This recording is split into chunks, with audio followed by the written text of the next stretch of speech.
Welcome to Zentangle Quickies. My name is Heather Hartwick Gladden. I'm a certified Zentangle teacher, and today we're going to take a look at the Tangle Opus.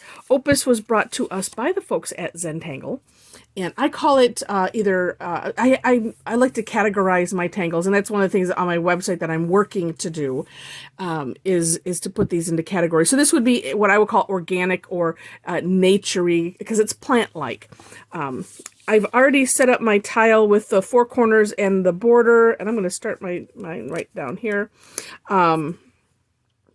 This is something that we do a lot with, if you're new to the Zentangle, we do this to get started on the tangle. It's one of those things you certainly don't have to do, but I like to do it. It just depends on my mood, I suppose, depends on the tangle. So this one starts off with basically a straight line. It's kind of it's a big curved line. We'll say it that way. It's a big curved line that kind of starts to go into an orb or a spiral and then ends on itself. And I will show you what I mean. I'm going to start, so I'm going to start right here in this corner. And so I'm going up, I'm bending it over, right? And as I said, I'm kind of making it into an orb, but I'm just going to let it fall back on itself, just like so. And then I'm going to color in this little section where I said it falls back on itself. Just like that. Then it grows on itself. So I like that about the organic tangles. And so I'm going to start my, I'm going to call this kind of like the stem, right? I'm going to start it from there. I'm reaching up and same idea. And when I have this little bit kind of fall back on itself, then I try to tie it right back in to the line. But then when then as we're filling it in, if it didn't quite work the way you want, then that is the opportunity to correct it if you wish. That's why I call them course corrections. Actually, I call them course corrections because, and I'm gonna fit a third one up here. And I'm going to go outside on my border, and I'll explain that in a minute. The pencil, I'll explain it now. The pencil lines are just a suggestion. So it gets us started on the paper. It gives us some guidelines. So I always have the challenge, like some people like me, non-artists. Well, and I don't know, maybe there are artists that you see a blank sheet of paper and it's just overwhelming. So what's nice about doing the four corners and the border is that it eliminates that roadblock. and again, and if you choose to go outside of it, then that's your choice, and you can certainly do that. And that's what I have done. All right. Now, I was saying something else and I have hence forgotten, but that's okay.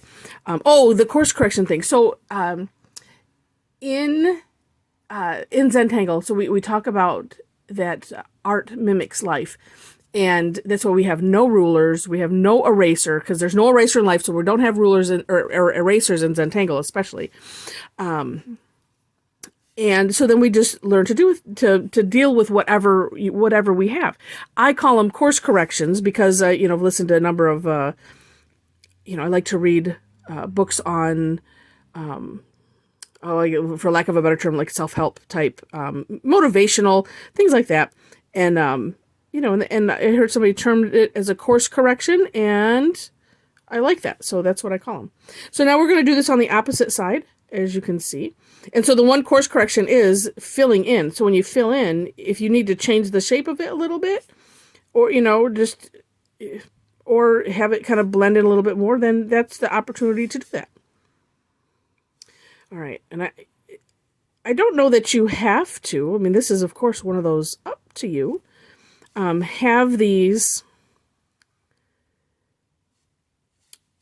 I don't know what I want to call them. The opie, I don't know, have these, extensions, have them match up or not. I'm sure you could, if you want to, if you have them offset, that's okay too. It's, it's your tangle and you can do what you want to it.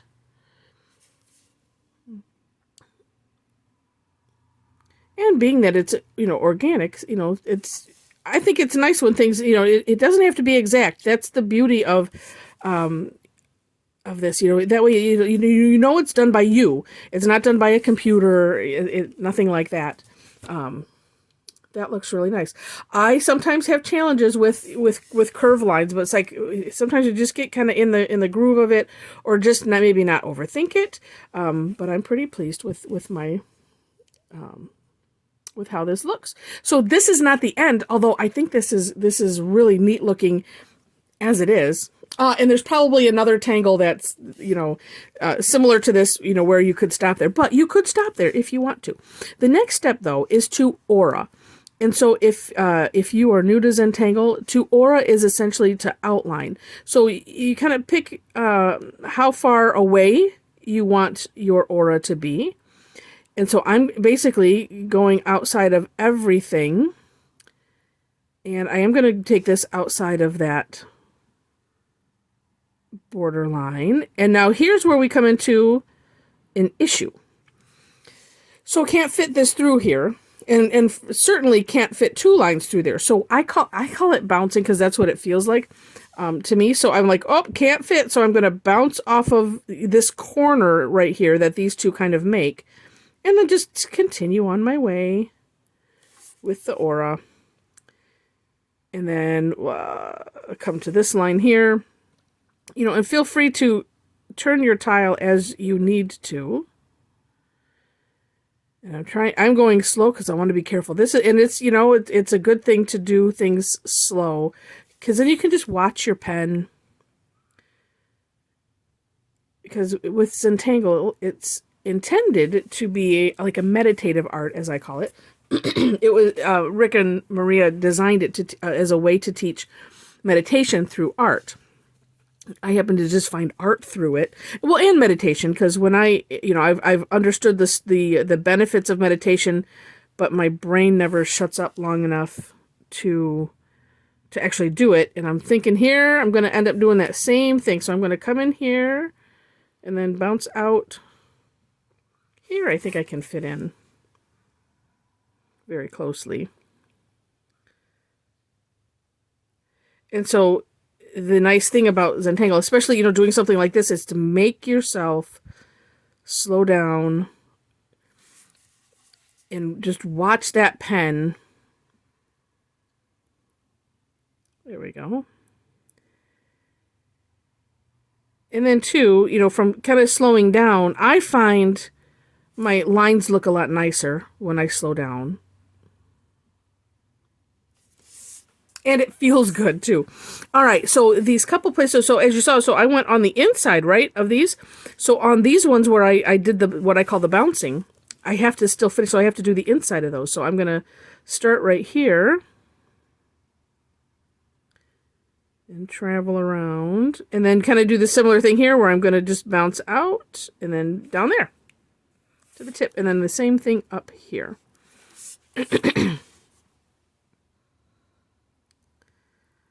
Although right there, I could probably have done the whole bouncy thing, but I'm gonna do this. I'm just gonna travel it back on itself, and boink, there. All right, there we go. All right, so the fun does not stop here. The next step is actually this is kind of the last step, except for shading, if you choose to shade, is we're going to fill the background with orbs.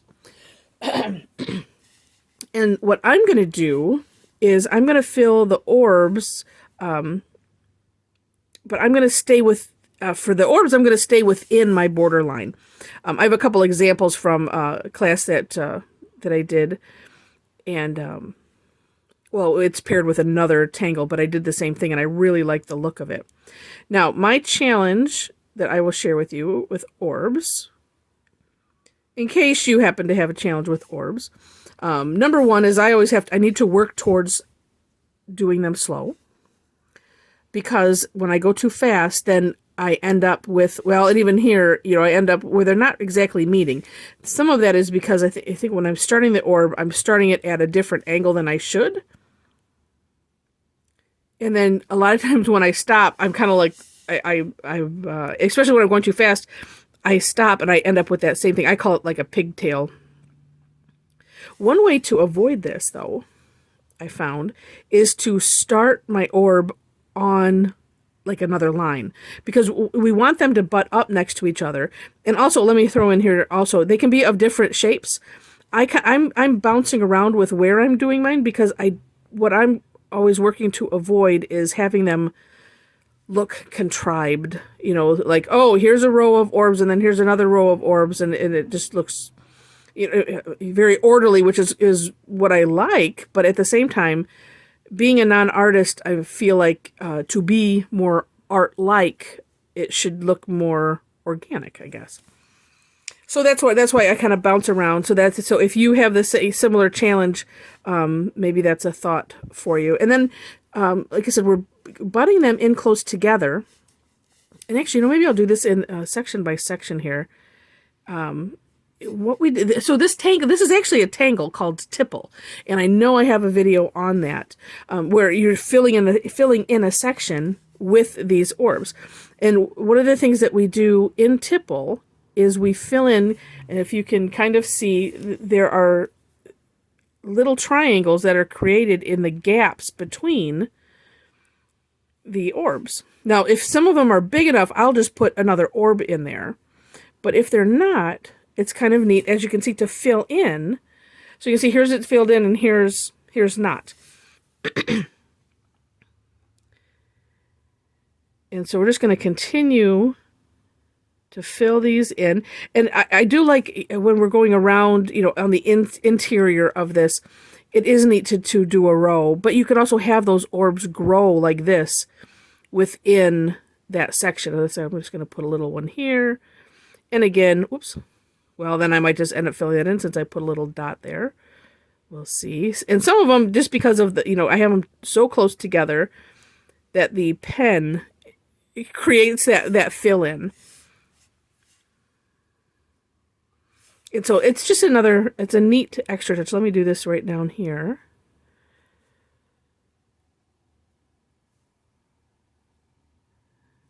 So that way then you can see what that looks like. And I think I'm gonna push pause here really quick so that way you don't have to suffer through listening to me yap while I put in all of these orbs. Oops, but I'm gonna show this right here. So here's my string line, or my border line, I mean. So I'm just following that border line here as well.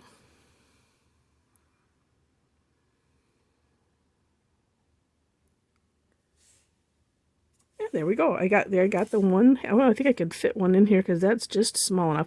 You know, and if you're using a nice fine pen, this is a Micron 01. They do have one size smaller, believe it or not. It's an 005. And I do have some of those that I pull out when I need to. I'm going to put a little orb there because it would fit.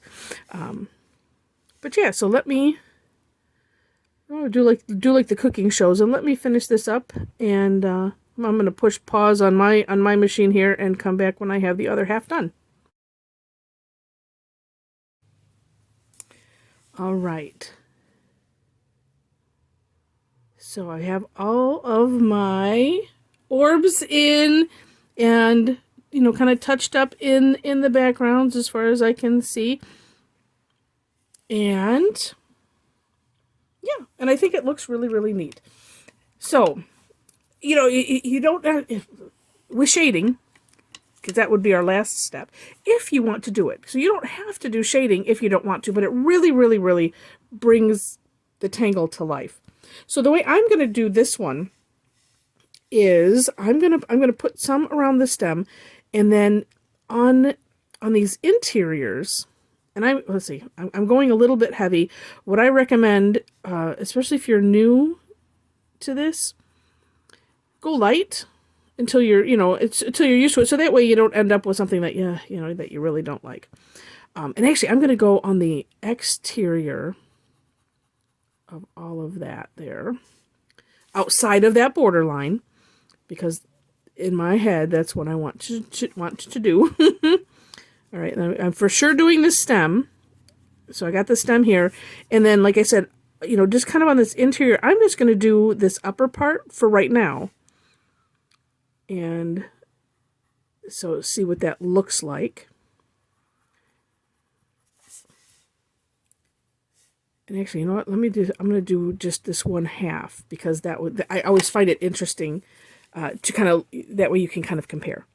All right, so, and using the tortillon. Now, when it gets into these little tight areas, it's somewhat of a fine tip. Actually, this one is getting a little bit old, so it's a little bit wobbly. But I'm just using little teeny circles, and I'm being careful because what I want to avoid is I don't want any graphite, well, other than what I have here from the borderline. I don't want any of the graphite to go into what I have done, into that aurad section. So one way to have control over that is to point your tip of their tortillon, and actually the same thing with the pencil. Point your tip, on that line, and that way. So as I go real slow here, so as I'm doing the circles, I'm pulling the graphite down, but I'm staying away from the interior of, or I'm working to not cross that line. Now that's also something, going slow helps.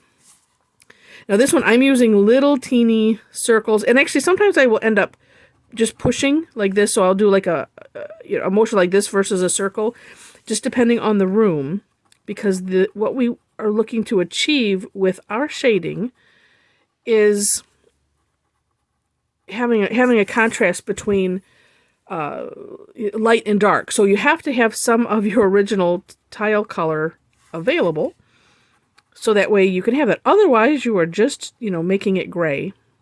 And if that's what you want, that's okay. But if that's not what you want, all right, let's see. Let me get this here outside here. And being that I've done this on this tiny bijou tile, you don't have a lot of room, so that you have to just kind of be extra careful. All right, so, and let me do this. Okay, this is just a blank tile, just so that maybe to help see the difference. So it's like, so there is shaded, and there is not. So it adds this extra dimension that is just so neat. Also, because even at first glance, so like looking at this half, because I've used black, or this might even be sepia, but I've used one color, so it all kind of looks the same, except with the orbs in this tipple pattern, because it's denser, it does look a little bit darker. So it does create a contrast without shading, but we just want to accentuate that, and it's fun to do. Now, in the examples that I'm going to show in a minute, you can use different color. Traditionally, or I should say, maybe I'll phrase it this way, in the methodology of Zentangle, we stick with just, black, white, and the graphite, so shades of gray. And we do that, again, because as I mentioned, that Zentangle was founded as a way to create, or to teach meditation through art. And so having less choices, not having to think about it, no prep, just, probably the only prep is, it's kind of to pick your tangle. And even at that, in the, one of the Zentangle, I think they still have it in the original Zentangle kit, which I think that they are not producing anymore, but I think there's another one that has taken its place. They put in a 12-sided die, and in the instruction book has 20 tangle patterns, and so that way it can help you decide if you need to. I certainly need that. Actually, a couple of my really good friends, and I created a game. Actually, I need to put it on my website. I'm just thinking about that. I hadn't put it on because I needed to figure something out, and I'm close to figuring that out, so we'll do that. But basically, we made a card game. We called it Razamatanga. So that way you could just, have a deck of cards, essentially, and you pick one, and then that's your tangle. Just to help eliminate the thinking process, and then also it just helps with the creative process in general. So there we have Opus, all shaded up. And I think it looks really, really neat. It really, really does. So I hope you enjoyed this. Oh, let me show you the examples that I had. So these were some classes that we had done. And so this is on a Renaissance tile. So this is the tan. And this tangle is called Current, and there is a Zentangle video on that. But so here, because it was on a Renaissance tile, one of the things that we do on the Renaissance tiles is we utilize a couple colors. So we utilize black and brown and graphite and charcoal pencil for some highlights as well. So that adds extra dimension.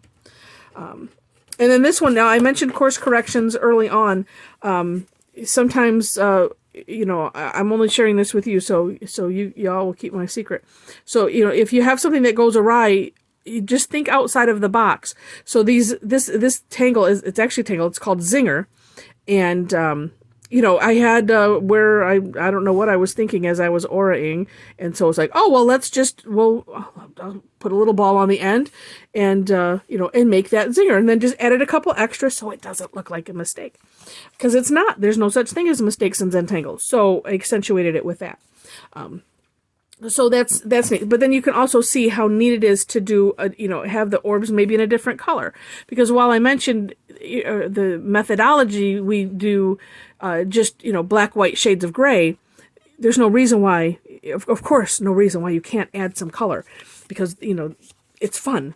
And this is one that I did on one of our gray tiles. And I haven't added the white to this yet. But it is neat. So sometimes with the white, I'm just doing like this. I'm just kind of going within the lines where I did shading on here. And then for my Opus, I know I just added some like this on the top of those curves. I need to give this a little sharpen. One of the things too, when we're doing this, actually I could use just a white jelly roll as well. But sometimes when I do this, and even using a white jelly roll, it might go over the lines that you have already. And so what we do with that is we'll just go back over it with the pen and just touch it up a little bit. There's no harm in doing that. But anyway, so you can see, you know, how fun that is just to add a little bit of white charcoal, and it just boing, pops it out. So anyway, with that, I hope you have enjoyed this video, and I look forward to seeing any comments that you might have. If you like the video, a thumbs up is much appreciated. If you're enjoyed this enough that you want to see more, feel free to click that subscribe button and the little bell if you want YouTube to notify you when I post a new video. So with that, I wish you happy tangling.